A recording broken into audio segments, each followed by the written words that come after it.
한 달 만에 가격이 올라갈 수 있을까 없을까? 어떻게 생각해? 이분들은 건물을 진짜 걸까? 아닐까?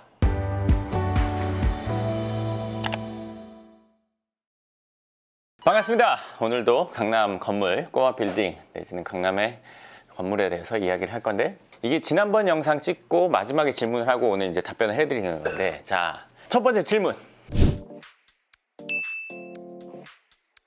최근에 강남구에서 이뤄졌던 3개월 동안 건물이 매매됐던 자료를 저희가 위치별, 주소별, 그리고 금액별, 평당가, 건물 연면적당 이런 것들을 다 분석해서 자료를 만들어 놨습니다. 그래서 그 자료가 필요하신 분들, 건물을 사려고 하는 분들은 그 자료 한번 보시면 도움이 되실 거예요. 그 자료가 필요하신 분은요, 연금형 부동산 연구소 카페 공지글에 보시면 제가 그 자료를 올려놨으니까 다운받아 보시면 도움될 것 같습니다.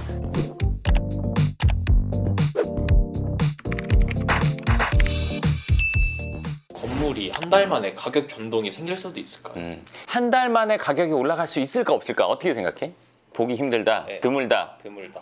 제가 해드리는 얘기는 이렇게 뇌피셜이 아니라 현장에서 늘 겪고 제가 보고 느끼고 체험하고 실제 매매를 해보고 관리를 해보고 하면서 알게 된 거기 때문에 한번 들어보세요. 한 달 만에 올라가는 경우가 있어요. 요즘 같은 경우 종종 있어요. 많을 때도 있어요. 자, 생각해 볼게요. 일단 첫 번째, 건물 주인의 입장으로 볼게요. 건물 주인은 오래 갖고 있는 분이 있겠죠? 첫 번째. 두 번째, 최근에 산 사람도 있을 거예요. 이 두 사람이 주인일 거죠. 그렇죠? 오래됐거나 단기거나 중간도 있겠지만 어찌됐건 크게 이 둘로 나눠볼게요. 가격이 높아진다는 거는 도대체 무엇일까? 이 세 가지 입장에서 생각을 해봐야 돼요. 자, 첫 번째, 건물을 갖고 있은 지 오래된 분들. 오래됐으면 이분들은 건물을 진짜 팔려는 걸까? 아닐까? 이거 생각해 봐야 된단 말이에요. 진짜 팔려는 사람이 있고, 아니면 내 건물 가격을 알아보고 싶은 사람이 있어요. 자, 여기서부터 아파트 투자하는 것과 아파트를 사고 파는 것과 전혀 다른 프로세스예요. 왜? 아파트는 안 팔 거면 안 내놔요. 시세를 알 수 있어요. KB 부동산 시세나 아니면 동네 시세, 네이버 시세 해보면은 몇 동 몇 호, 이거 얼마 시세 알 수 있어요. 그럼 검색만 하면 알 수 있어요. 건물은 그렇게 알 수가 없어요. 사는 사람도 자기 시세를, 자기가 이 건물을 진짜 맞는 가격에 사는지 안 사는지 이 가격이 맞나 틀리나 판단하기 어렵단 말이에요. 초보의 경우에. 건물 주인은 다 알고 있을 것 같죠? 그렇지가 않아요. 이분 건물 하나 사서 30년 있었어요. 여기서 여기랑 이 두 사람이 똑같아요. 별 차이가 없어요. 이분도 부동산에 물어본단 말이에요. 근데 물어보는 것보다 좀 더 성격이 좀 딥하신 분들이 있겠죠? 네, 이런 분들은 내놔봐요. 이거 어디서 얼마라고 하는데 내놔봐야겠다. 난 팔 생각이 없는데 뜬금없이 덜컥 누가 산다고 해요. 아, 내게 이 가격은 되는구나. 한번 올려볼까? 그 올리는 시점이 한 달이 될 수 있고 일주일이 될 수도 있어요. 그러면 60억에 팔려고 내놨는데 60억에 산다고 한 6개월 동안 연락 없다가 최근에 연락 와서 60억에 살게요. 그러면 이거 60억, 3억 더 올릴게. 5억 더 올릴게. 팍 올라가요. 그리고 두 번째, 팔 생각이 있는 분들, 증여나 아니면 상속이나 어떤 여건 때문에 건물을 내놓는단 말이죠. 웬만하면 언제까지는 팔면 되겠다. 그 시점 즈음인 사람이 있고 언제까지, 이 두 개가 있어요. 그러니까 이까지는 이런 말씀 드리면 그렇겠지만 대부분 자녀들의 시간 테이블, 시간표에 따라서 이게 정해집니다. 언제까지 도와줘야 돼, 언제 지불해줘야 돼, 이런 하여간 어쨌건 그래요. 그러면 이 날짜가 정해져 있는 분들은 가격이 잘 변동이 안 돼요. 최우선순위가 날짜를 맞춰야 되기 때문에. 그래서 얼마의 금액에 내놓고 예를 들어서 거기서 한다고 하면은 이건 계약으로 이루어지는 경우가 많아요. 근데 이 기간이 좀 길다 그러면 이제 한다고 하면은 이분이 좀 올리거나 하는 경우가 있어요. 금액이 높아져 보이면 5억 10억씩 올리는 경우도 있단 말이에요. 보통 사람이 생각하기에 그 말이 되는 금액이야? 비율은 비슷하죠. 30억짜리 3억 올리나 100억짜리 예를 들어서 10억 올리나. 어찌됐건 이 기한이 정해져 있는 분들은 거의 계약이 그 시점쯤 되고, 그러니까 처음 내놓은 금액에, 내지는 기한이 좀 멀다 그러면 이제 금액이 좀 변동될 수 있어요. 한 달 만에 오른 이유를 찾아봐야 돼요. 그럼 뭔가 행위를 해서 올라간 거는 이유가 있는 거잖아요. 제가 지금까지 말씀드린 상황에서 계약이 되고 안 되고는 일정에 따른 차이도 있지만 그 사람에 따라 차이가 커요. 그리고 이 사람이라는 건 결국에는 매도하는 사람, 파는 분, 기존의 건물주, 부동산 중개하는 분이 있고, 그리고 내가 있죠.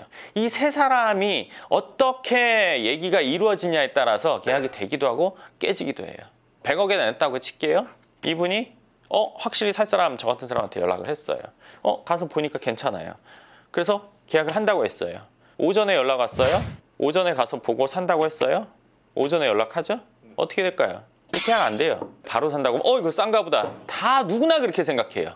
여기서도 예를 들어서 이 건물을 전속으로 갖고 있냐 그렇지 않냐 떠도는 물건이냐에 따라 또 차이도 나요. 이게 다 사람 관계에 의해서 이루어지는 거기 때문에. 근데 참 건물을 처음 보는 분들은 마치 주식 시장에 가서 주식 사듯이 건물도 살 수 있지 않나 이런 생각을 한단 말이에요. 마트에 가서 물건 사듯이. 애초에 출발점이 다른데 건물 주인들도 자기 건물이 얼마인지를 모르는데 이제 살려는 분이 그거에 대해서 정확히 판단한다는 것 자체가 사실 상당히 힘든 일이잖아요. 여기서도 예 알겠습니다 하고 바로 내놓는 부동산 중개인이 있고 그러면 언제 어떻게 파셔야 돼요? 무슨 조건이에요? 아니면 뭐 명도를 해주실 거예요? 마실 거예요? 이런 조건을 조율하는데 시간이 5개월, 6개월 그 이상 걸려서 물건을 받는 사람도 있어요. 공을 들였다고 볼 수도 있고 더 상세하게 파악했다고 볼 수도 있고 어찌됐건 이 사람이 충분히 이 물건과 이 주인의 사정에 대해서 잘 알고 있는 사람일수록 진짜 계약으로 이루어지는 경우가 확률이 훨씬 더 높아요. 근데 최근에 막 건물에 대해서 관심들이 높아지다 보니까 부동산 이 업계에도 들락날락 하는 사람들이 엄청 많단 말이에요. 뭐 건물 하나만 매각하면은 뭐 돈 많이 번다는 그거에 막 이렇게 와서 아무것도 뭐 잘 모르는 상황에서 일을 하는 경우들이 상당히 많아요. 이거 내놨어요. 이렇게만 일을 하는 1차적으로 하는 사람들도 많단 말이에요. 근데 이 사람의 역할이 아주 중요해요. 이 사람이 조율을 잘하면 이렇게 계약이 될 일이 둘이 붙으면 깨져요.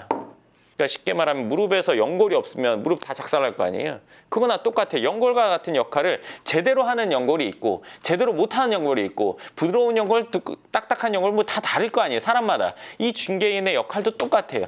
되게 중요한데 그냥 중간에 연결만 하는 것처럼 하는 사람이 있고 아까 같은 상황을 진짜 컨트롤하면서 얘기를 잘 해가면서 알 거 알아가면서 하는 사람도 있어요. 그러면 이 중개인을 어떻게 알아보냐? 제가 그 중개인 잘 고르는 방법 그거 영상을 보시면 아실 수 있을 겁니다. 어느 정도 감은 잡으실 거예요. 자, 아까 얘기로 다시 돌아가서 이 세 사람의 역할이 다 중요해요. 근데 이제 이 사람의 역할이 제일 중요하다고 저는 생각을 해요. 때에 따라서는 저처럼 베테랑이 아닌 분들은 그냥 있는 대로 말하거나 자기가 저쪽이 들으면 기분 상할 얘기를 그냥 한단 말이에요. 그러면 이 사람이 잘 조율해서 얘기해야 되는데 이 노련하지 못한 사람 그냥 전해서 서로 감정만 상하는 경우도 있어요. 그게 이제 그 상식도 없어 어떻게 그렇게 하겠어. 그런 사람들도 있습니다. 저 같은 베테랑이면 애초에 여기에 전달될 내용으로 그대로 전달해도 문제없게 얘기를 하죠.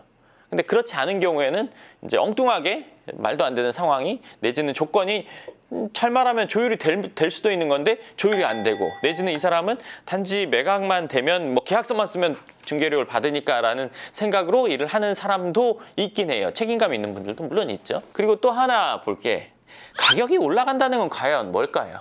가격이 올라갔다는 건 호가가 높아졌다는 거예요. 그러니까 거래된 가격이 높아졌다. 로 사람들이 생각하지 않고 대부분 나온 호가 지난주에 뭐 100억인데 110억 됐네. 호가는 거래가 될 수도 있지만 안 될 수도 있는 가격이란 말이에요. 뭐 말도 안 되는 가격에 내놓는 경우도 있어요. 이 사람들은 아까 말한 안 팔아도 상관없는 사람들이 그런 행동을 해요. 그리고 이 해당 건물이 한 달 만에 올랐어요. 한 달 만에 오른 이유를 찾아봐야 돼요. 사실 그냥 아무 행위도 안 하는데 막 올라가는 경우 그건 그냥 호가 자기가 그냥 한번 부르는 거예요. 근데 리모델링을 했어요. 수리를 했어요. 내지는 뭐 건축을 했어요. 건축하려면 시간이 훨씬 더 올리겠죠. 그럼 뭔가 행위를 해서 올라간 거는 이거는 그냥 올라간 게 아니라 그 이유가 있는 거잖아요.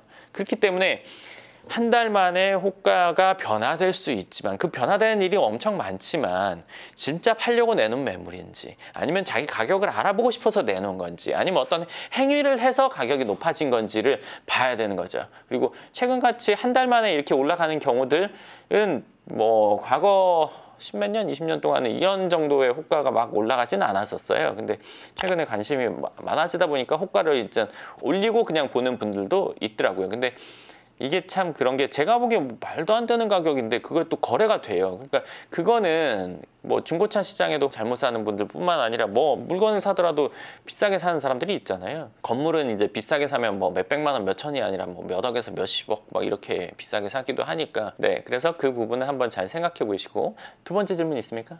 소장님도 하려고 했는데 건물주와 계속 건물을 올리는 바람에 그 계약이 실패했던 경험도 있나요? 가격? 그럼 많지.